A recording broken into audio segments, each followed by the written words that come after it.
किसी किताब पर मूल्य 2 रुपया छपा हुआ हो तो 20 रुपया कोई भी देने को राजी नहीं होगा। आप स्वयं सोचें, किसी किताब पर 2 रुपया कीमत छपी हो तो आप उसका 20 रुपया दोगे? कोई नहीं देगा। छपा हुआ 2 रुपया है तो 20 क्यों देंगे? ऐसे ही जो व्यक्ति अपने जीवन की कीमत घटा देता है ना, अपना जीवन यूं ही गंवा देता है, उसके जीवन में व्यापक परिणाम नहीं आ सकते। ये फिल्में देखना, मनोरंजन के लिए ही लगे रहना, ये अपने जीवन की कीमत घटाना है। क्यों घटाना? गुरु चरणों में निष्ठा से चूक जाना, ये अपनी कीमत घटाना है। क्यों कीमत घटाना?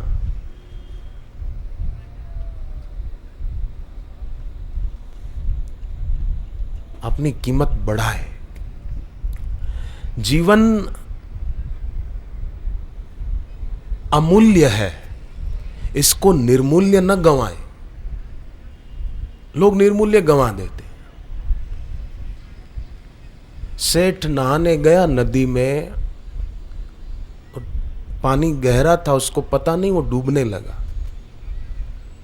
तो एक जवान आया, कूद पड़ा और सेठ को बचाकर ले आया।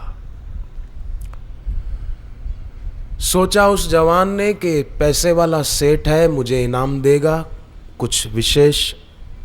परंतु सेठ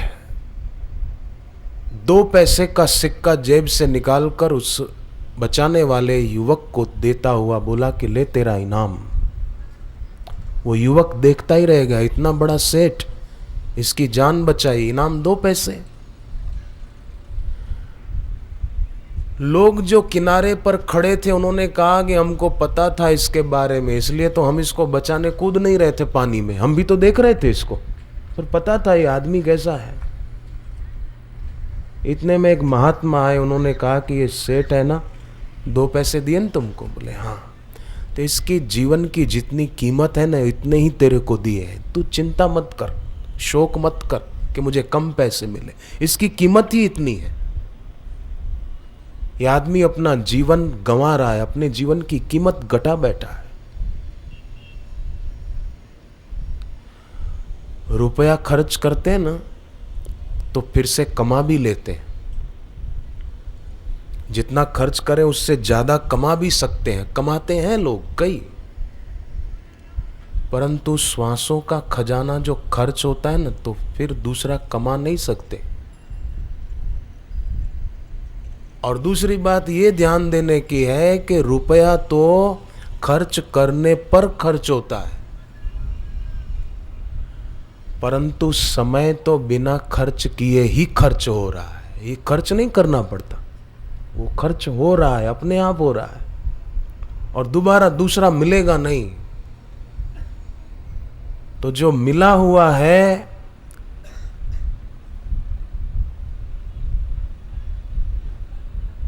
उसको गंवाना नहीं है। एक व्यक्ति ने मुझसे पूछा कि मेरे को घुटनों में दर्द होता है तो मैं जप करने के लिए नीचे नहीं बैठ पाता, क्या मैं कुर्सी पर बैठ के जप कर सकता हूं? मैंने कहा बहुत बढ़िया, आप कुर्सी पे बैठ के ही कीजिए, नीचे मत बैठना। कुर्सी पे आसन बिछा दो, बैठो, मजे से करो। साधना का संबंध शरीर से नहीं, मन से है। शरीर भले कैसे भी, किसी को तकलीफ होगी घुटनों की, वो बेचारा नहीं बैठ पाएगा नीचे, तो उसका मतलब क्या वो साधना नहीं कर पाएगा, वो नवरात्रियों में जप नहीं कर पाएगा? नहीं, कुर्सी पे बैठ के करो, अरे लेट कर भी करो। भगवान ये नहीं देखेंगे कि ये लेट कर रहा है, कुर्सी पे बैठ के कर रहा है, नीचे बैठ के नहीं कर रहा। वो तो हृदय का भाव देखेंगे, प्रेम देखेंगे, हमारी श्रद्धा देखेंगे। श्री कृष्ण भगवान जब विदुर के घर पहुंचे तो विदुर की पत्नी सुलभा और विदुर इतने भाव विभोर हो गए कि भगवान को बैठने के लिए आसन भी नहीं दिया।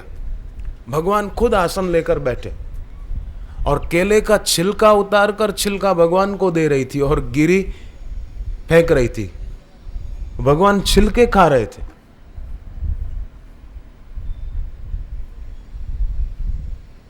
विदुर जरा रोकने गए सुलभा को, तो भगवान ने कहा नहीं नहीं, रोकना नहीं।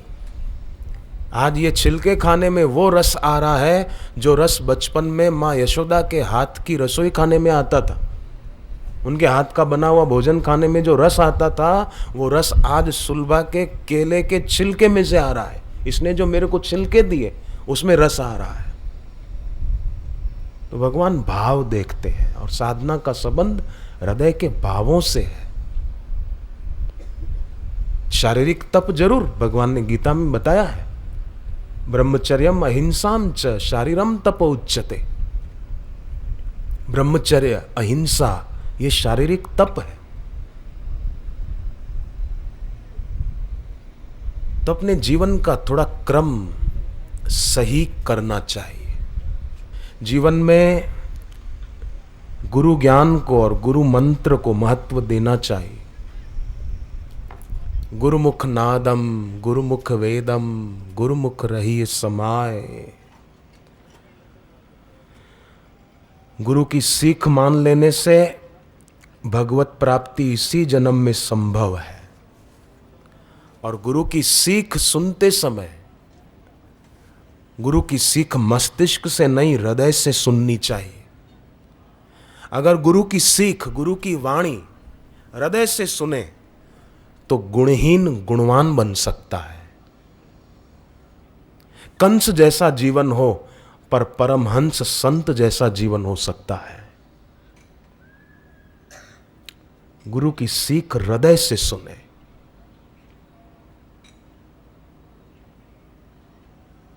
कानों के पीछे अपने हृदय को लगा दे और गुरु के चरणों में झुके। जो गुरु के चरणों में झुकता है हृदय से, केवल सिर न झुके, हृदय झुके, वो रुकता भी है। हृदय से जो झुकता है ना, वो रुकता भी है। फिर उसका आवागमन नहीं होता, उसका आवागमन हट जाता है, कट जाता है, मिट जाता है। उसके जीवन में कभी दुखद परिस्थिति आई तो उसको व्यापेगी नहीं, वो दुखी नहीं होगा। उसके अंतर्मन में समता बनी रहेगी, विश्राम बना रहेगा। और ये बड़ी सिद्धि है। गीता में, भगवत गीता में पानी पर चलने को सिद्धि नहीं बताया, हवा में उड़ना, आकाश में, ये सिद्धि नहीं बताया भगवान ने। भगवान ने कहा सबसे बड़ी सिद्धि समता है, सम रहना, शांत रहना। धर्म के 10 लक्षणों में धीरज पहला बताया है। धैर्य रखो, धैर्य करो, आगे बढ़ो, पूर्ण हो सब काम, उस दिन ही फलते नहीं जिस दिन बोते आम। मैं आप सभी के चरणों में 2 हाथ जोड़ के प्रार्थना करता हूं कि जीवन बड़ा अनमोल है। हम इस दुनिया में रहते जरूर हैं, पर हम इस दुनिया के नहीं हैं, ये याद रखना। हम इस दुनिया में रहते जरूर हैं, पर हम इस दुनिया के नहीं हैं। हम जहाँ से आए हैं वहाँ जाना है, और जहाँ जाना है वहाँ ये शरीर साथ नहीं जाएगा। वहाँ इस दुनिया की कोई चीज़ नहीं आएगी, क्योंकि हम इस दुनिया के नहीं हैं। हमने मान लिया है, गलत धारणाएं सिद्ध कर ली है अपने जीवन में। कोई आदमी थोड़ा बुद्धू होता है ना, तो उसको कई लोग बोलते हैं तो गधा है, गधा। अरे गधे जैसा है। गधा किसको बोलते हैं? गधा, ग माने गलत, धा माने धारणा। जो गलत धारणा में जी रहा है वही गधा है। गलत धारणा, भोगों से सुख मिलेगा, फिल्म देखूंगा तो मजा आएगा, बर्गर खाऊंगा तो मजा आएगा, पिज्जा खाऊं तो मजा आए, पेप्सी पीऊं मजा आए, ये गलत धारणा है। सुविधा मिले तो मजा आए, नहीं नहीं, सुविधा का भक्त नहीं बनना चाहिए, भगवान का भक्त बनना चाहिए, गुरु का भक्त बनना चाहिए, सुविधा का भक्त नहीं।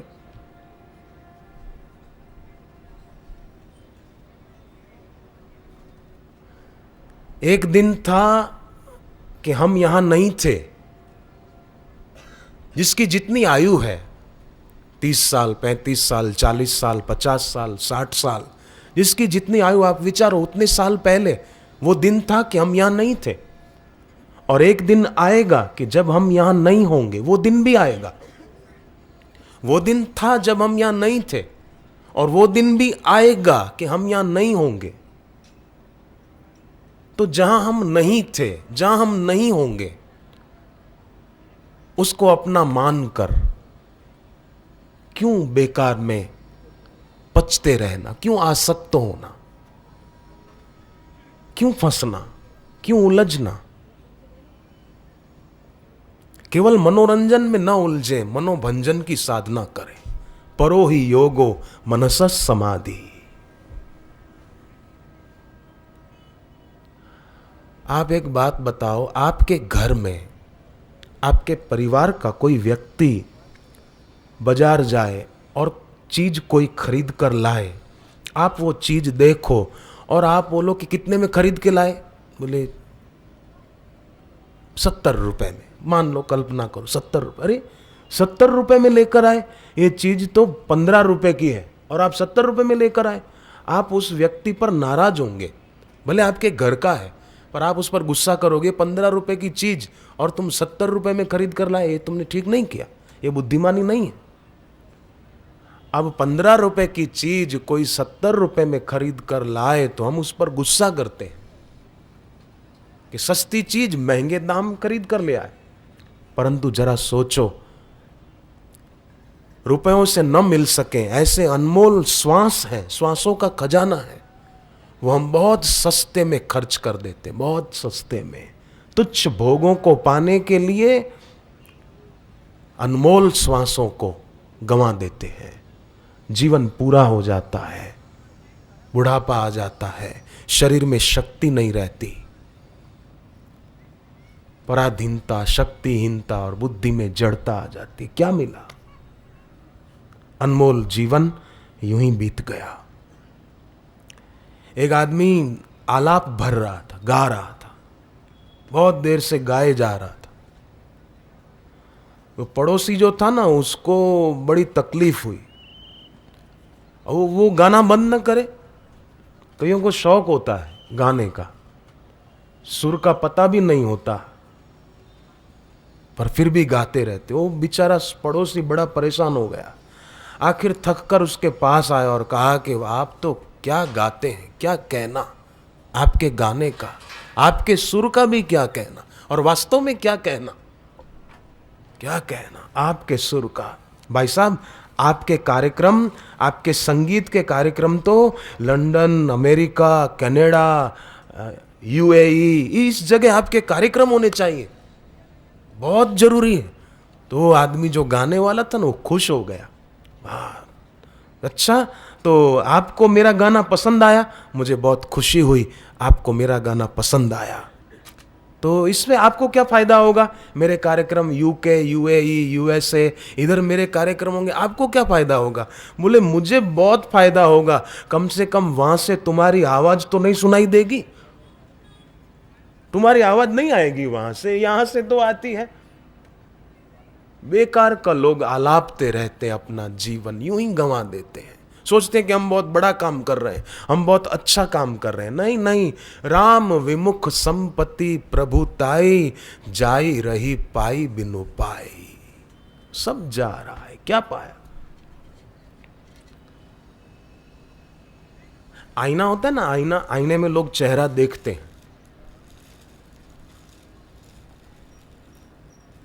तो आईने में उल्टा दिखता है। हम आईने के सामने खड़े रहें तो सामने अगर पूर्व दिशा हो तो आईने में हमारा चेहरा पश्चिम के तरफ हो जाएगा ना। आईने में हमारा दायां भाग बायां होकर दिखता है और बायां दायां होकर दिखता है, उल्टा दिखता है।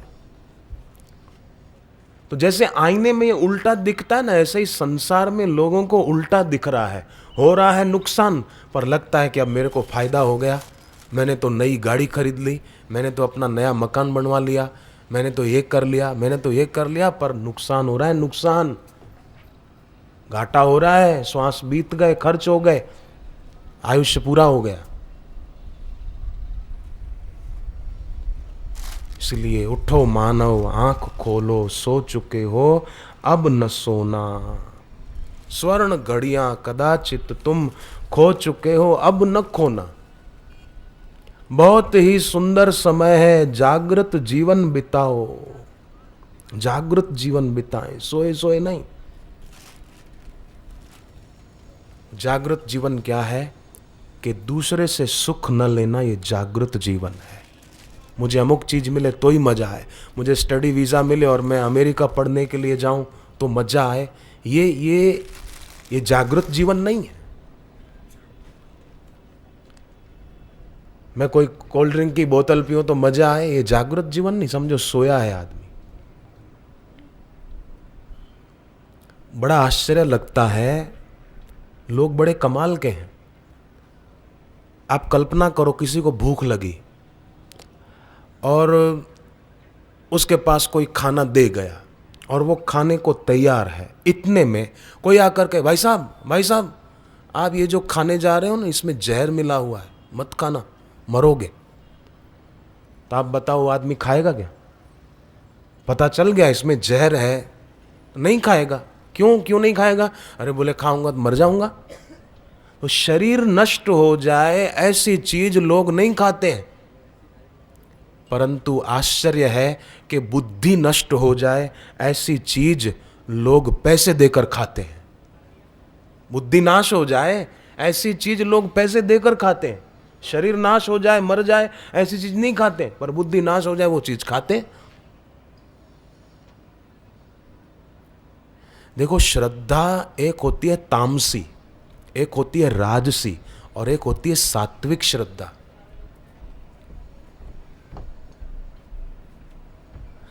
तामसी श्रद्धा कैसी के अनुकूलता हुई तो वाह गुरु जी वाह, वाह प्रभु जी वाह, पर जरा प्रतिकूलता आई तो उसकी श्रद्धा टूट जाएगी कि अरे ऐसा नहीं हुआ, हम तो पूजा करते थे पर ऐसा क्यों हुआ।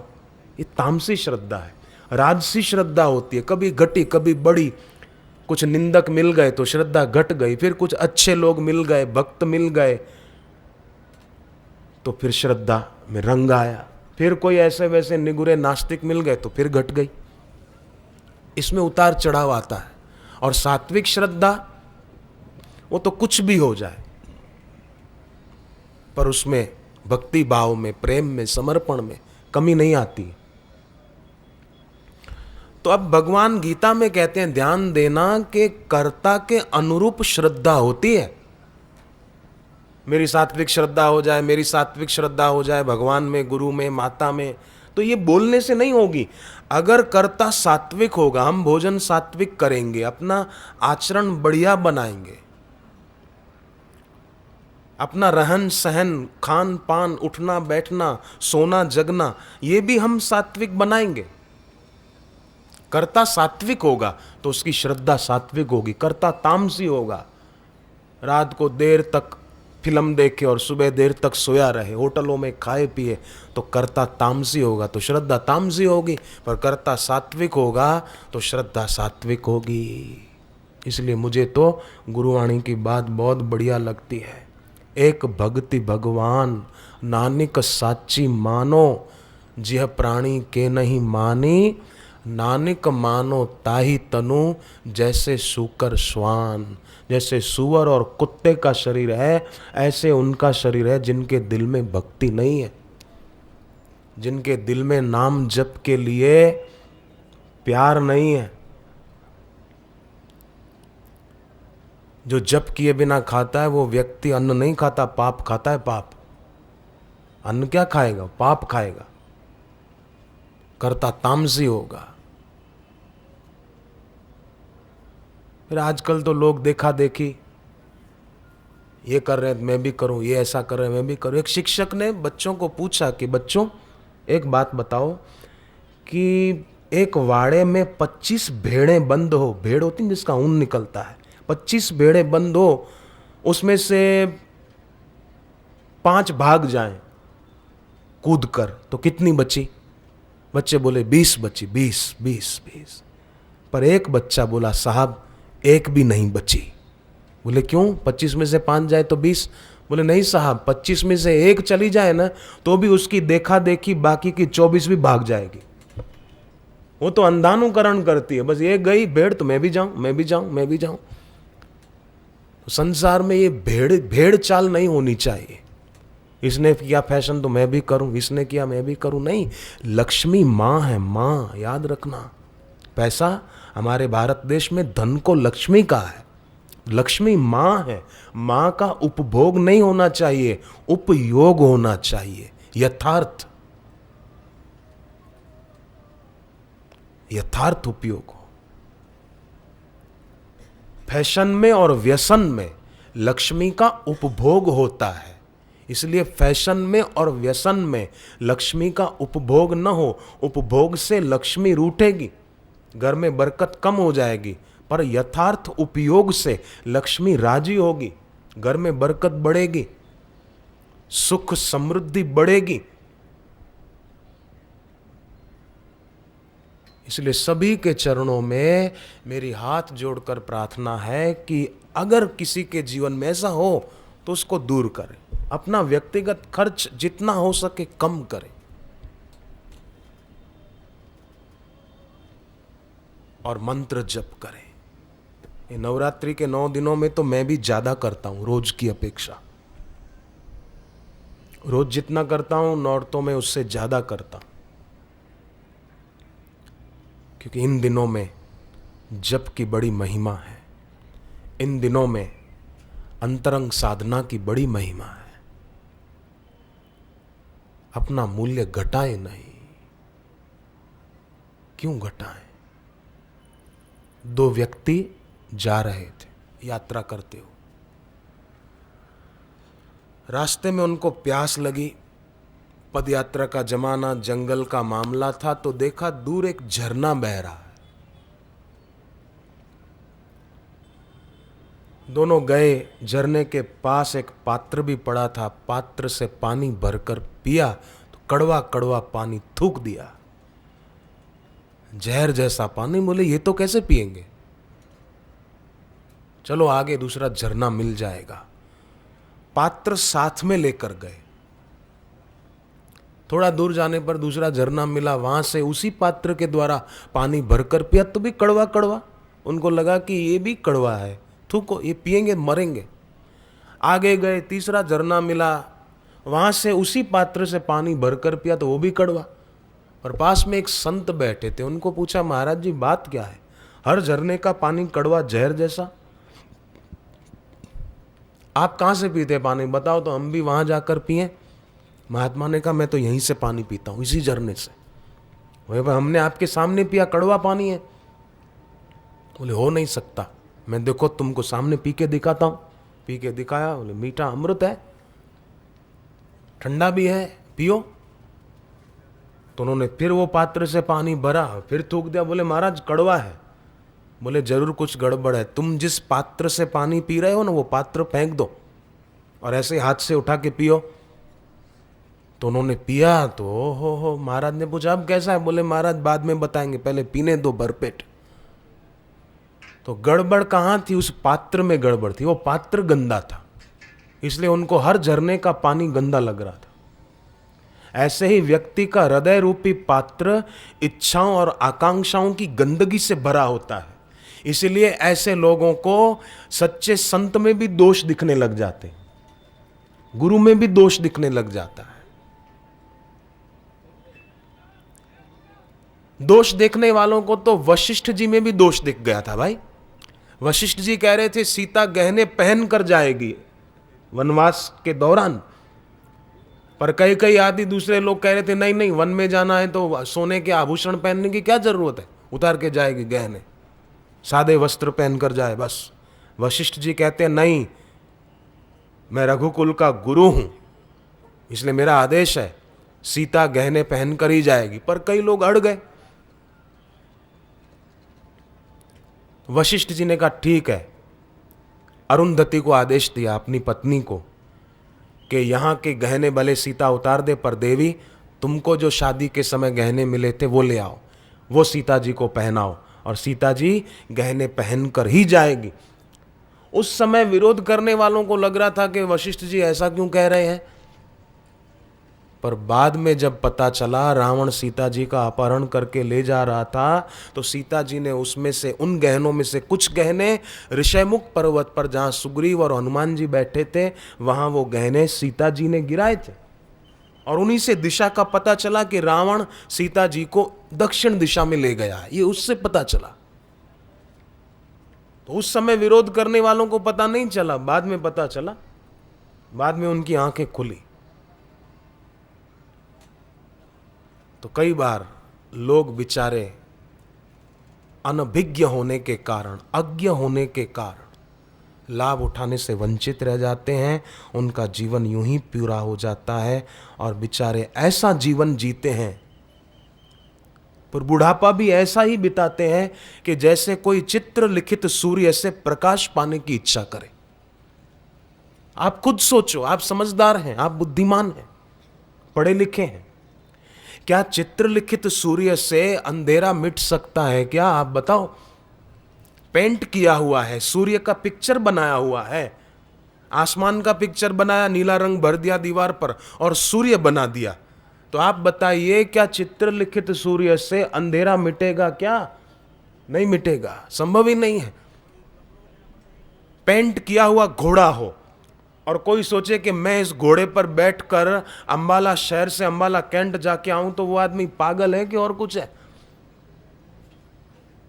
चित्रलिखित पेंट किया हुआ घोड़ा है, पिक्चर है, घोड़े का चित्र है, और सोचे कि मैं इस पे बैठ के सवारी करके आऊं, तो कैसे होगा? आप सोचो। प्लास्टिक का फूल उठाकर बोले इससे सुगंध आएगी, सुगंध आएगी? आप बुद्धिमान है, आप सोचें, प्लास्टिक के फूल से सुगंध कैसे आएगी? चित्रलिखित घोड़े पर आदमी सवारी कैसे कर पाएगा? चित्रलिखित सूर्य से अंधेरा कैसे मिट पाएगा? ऐसे ही संसार के भोगों को भोगने से सुख कैसे मिल पाएगा? भगवान और भगवत प्राप्त गुरु के बिना निगुरे होकर जीवन जिए तो जीवन सफल कैसे हो पाएगा? जरा सोचो।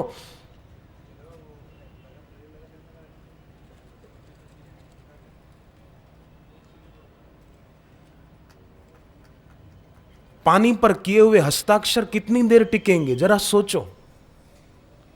आज तक जो जीवन बिताया भोगी बनकर, यहां संसारी सुविधाओं के पीछे, तो सोचो उनसे क्या लाभ हुआ?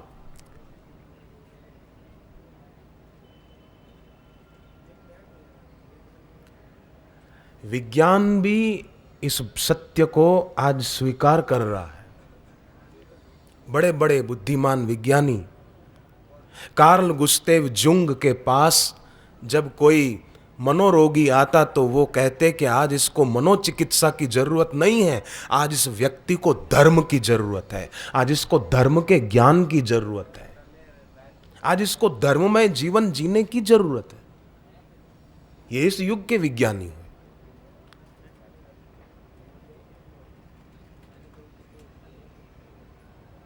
तो सभी के चरणों में मेरी फिर से प्रार्थना है कि जैसे रसोई घर में रखा हुआ तेल और घी वो हाथ धोने के लिए नहीं होता, भोजन बनाने के लिए और खाने के लिए होता है, उसी प्रकार ये जीवन यूं ही बिताने के लिए नहीं है, मनोरंजन के लिए नहीं है, अपितु सत्संग सुनकर गुरु मंत्र की दीक्षा लेकर जप करके मनोभंजन के लिए, रागी होने के लिए नहीं है, अनुरागी होने के लिए है। मोही बनने के लिए नहीं है, निर्मोही बनने के लिए है। विरागी बनने के लिए है। विरागी माने साधु बन जाना नहीं, विरागी माने भले घर में रहते हैं पर रागी नहीं है, आसक्त नहीं है, सांसारिक सुख और सुविधा के भक्त नहीं है, भगवान के भक्त हैं, गुरु के भक्त हैं।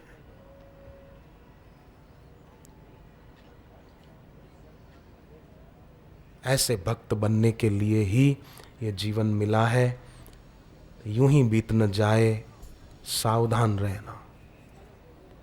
भारत देश में जन्म, भारत देश एक विलक्षण देश है। भारत देश में जन्म मुक्त होने के लिए ही होता है।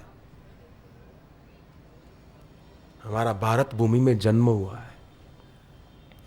और दूसरी योनियों में तो कर्म करने की स्वतंत्रता न होने से उनके लिए मुक्ति के मार्ग अवरुद्ध रहते हैं। पशु पक्षी योनि में कर्म करने की स्वतंत्रता नहीं है, पर मनुष्य योनि में कर्म करने की स्वतंत्रता है और फिर बुद्धि भी है।